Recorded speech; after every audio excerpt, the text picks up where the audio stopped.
It was 2019. A young woman of 20 years of age is forced into marriage with a stranger, an older man, a man much older than herself, and a man she had barely met. She says no, but she's forcefully married off to this man she barely knew. It all ends tragically. Hi, guys. Welcome back to my channel.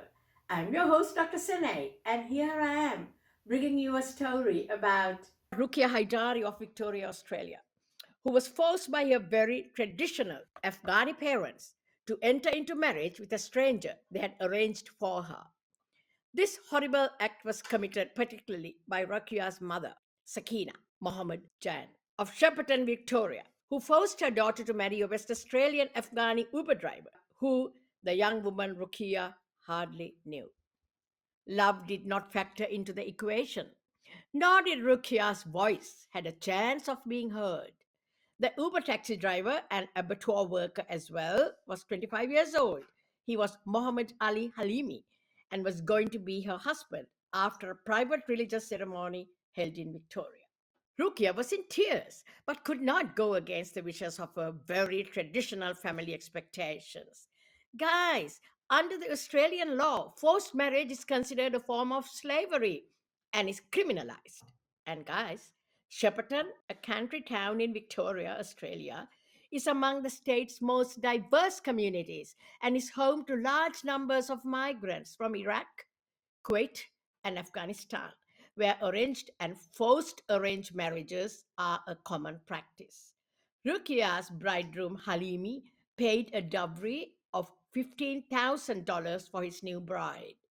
Rukia was put on a plane after the wedding and flown 3,400 kilometers away to Western Australia, where the pair settled in Halimi's apartment in the northern Perth suburb of Balcata. Rukia was very unhappy and stressed, and she continuously rebuffed Halim's attempts at intimacy. Their relationship was strained, and the neighbors heard heated arguments and the sounds of doors slamming coming from the young couple's apartment. Halimi, filled with rage against Rakia, sent a video to her family expressing how angry he was and that Rakia was useless and didn't even cook or clean while he was at work. On 18 January 2020, the pair had a huge argument, and Halimi phoned Rokia's brother in Victoria to complain about how rotten his life had become because of this marriage to Rokia. Her brother helplessly listened as he heard over the phone Halimi hitting his sister. After he hung up, Halimi, overwhelmed with rage, ended the life of 20-year-old Rakia in the most savage way.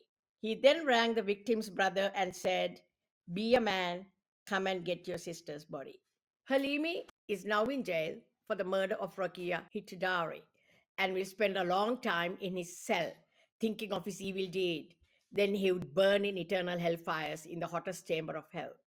Beautiful Ruqia Haidari, may you rest in peace. Thank you for tuning in to my channel, and I'll see you next time. Good night.